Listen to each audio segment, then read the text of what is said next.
G9 Gujarati ન્યૂઝમાં આપનું સ્વાગત છે। માતા પિતા અને પત્ની સાથે ગૃહમંત્રી હર્ષ સંઘવી મતદાન કરવા પહોંચ્યા। ગૃહમંત્રી હર્ષ સંઘવી મતદાન કરવા પહોંચ્યા। માતા પિતા અને પત્ની સાથે તેઓએ વોટિંગ કર્યું। કેન્દ્રીય વિદ્યાલય ખાતે તેઓ દ્વારા મતદાન કરવામાં આવ્યું। કહી શકાય વહેલી સવારે 7 વાગ્યે લોકો સાથે મતદાન કરીને લોકોને સંદેશ આપ્યો।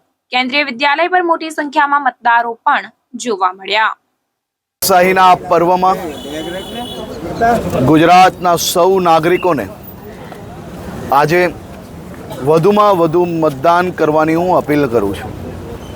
આજે મેં મારા માતા પિતા પત્ની અને બહેન જોડે સાથે મારા બૂથના સૌ અગ્રણીઓ જોડે સાથે મળીને ઢોલ નગારા થાળી વગાડીને બૂથના સૌ નાગરિકોને જગાડીને વહેલી સવારે સૌથી પહેલાં બૂથ પર પહોંચવાનો સંકલ્પ લીધેલો અને વધુમાં વધુ મતદાન થાય તે માટે આજે વહેલી સવારથી બૂથે ચારે કિનારે ફરીને લોકોને જાગૃત કરીને વધુમાં વધુ મતદાન કરાવવાનો પ્રયાસ કરેલો હતો। મારી ગુજરાતના સૌ નાગરિકોને વિનંતી છે કે છેલ્લા અનેક વર્ષોથી જે વ્યક્તિએ એક બી દિવસ રજા લીધા વગર આ દેશના ગરીબો આ દેશની મહિલાઓ યુવાઓ અને વડીલો આ તમામ લોકોનો વિકાસ થાય તેમને અલગ અલગ વ્યવસ્થાઓ થકી તેમનું જીવન સ્તર સુધરે તે માટે રાત દિવસ મહેનત કરી છે તેવા વ્યક્તિ જોડે કાશ્મીરથી લઈને કન્યાકુમારી સુધી तमाम वर्गना लोगों एक संकल्प लीधो है कि मोदी जी का तीसरा शासन आएगा और ये देश की व्यवस्थाएं इसी प्रकार से यही तेजी से उसका विस्तृत होगा और विस्तृतीकरण के कारण सभी को ज़्यादा से ज़्यादा मदद मिलेगी। आ देश भरना नागरिकों ना संकल्प जोड़े गुजरातना भी सौ नागरिकों आ देश हितनी सरकार लाववा माटे रात दिवस जे प्रकारे प्रचार में तमाम समाजों साथे मळीने आगळ वधी रह्या हता ते प्रकारे मने संपूर्ण विश्वास है कि देशना सौ नागरिकों संकल्प ए ज गुजरातनो संकल्प रहेवानो छे। देशना नागरिकों एक संकल्प है कि आ वखते 400 पार अने ए 400 पारना संकल्पने आगळ वधारवा माटे आज गुजरातना सौ नागरिकों साथे मळीने मतदान करवाना छे।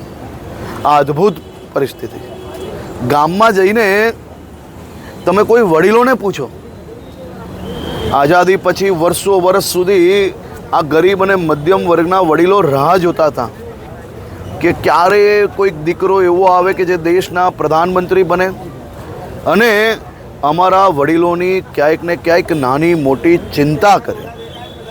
આજે આ બધા વડીલોના દીકરા તરીકે દિલ્હીમાં એમનો દીકરો મોદી દ્વારા એ લોકોને નાની મોટી કોઈ બી બીમારી આવે તો એ બીમારીને હવે સ્વાસ્થ્યની ચિંતા એ એમના દીકરા દીકરીએ નથી કરવાની, માત્ર હોસ્પિટલ સુધી પહોંચાડ્યા, હોસ્પિટલમાં સંપૂર્ણ ટ્રીટમેન્ટ એમને આયુષ્માન ભારત કાર્ડ દ્વારા મળવાની છે। આ અદ્ભુત દિવસો દેશના સૌ ગામડાઓમાં સૌ શહેરોમાં આવનારા દિવસોમાં આપણા વડીલોને પ્રાપ્ત થવાના છે અને એમના આશીર્વાદથી આજે સૌ લોકો આગળ વધી રહ્યા છે। મારી આપ સૌને વિનંતી છે કે દેશ હિતમાં વધુમાં વધુ મતદાન કરીએ અને દેશ હિતમાં મતદાન કરતાં કરતાં આપણે તો મતદાન કરીએ જ, સાથે સાથે આપણી આજુબાજુ સગા સંબંધી મિત્ર વર્તુળ બધા જ લોકોને મતદાન અવશ્ય કરાવીએ। કાલે જે પ્રકારે આપની ચેનલોના માધ્યમથી એક વાયરલ ઓડિયો સાંભળવા મળ્યો, એક મૌલવી દ્વારા ભારતીય જનતા પાર્ટી અને हिंदू नेताओने मारी नाखवा माटे सोपारी लेवामां आवी अने ए मौलवीने पोलीस द्वारा पकड़वामां आवे। जे मौलवीना डायरेक्ट पाकिस्तान में संपर्क होय, पाकिस्तान थी 1 करोड़ रुपया अने साथे हथियारों मंगाववानुं जेमने काम कर्युं हतुं एने पकड़ीने जेलना हवाले बंद करवानुं काम गुजरात पोलीस द्वारा करवामां आव्युं। त्यारे काले जे ऑडियो वायरल थयो छे જે પ્રકારે કોંગ્રેસના લોકો એને છોડાવવા માટે જે પ્રયાસ કરી રહ્યા છે, આ જોઈને ખૂબ દુઃખ થયું છે. આજે એને જવાબ આપવાનો દિવસ છે અને કડક જવાબ આપવાનો દિવસ છે.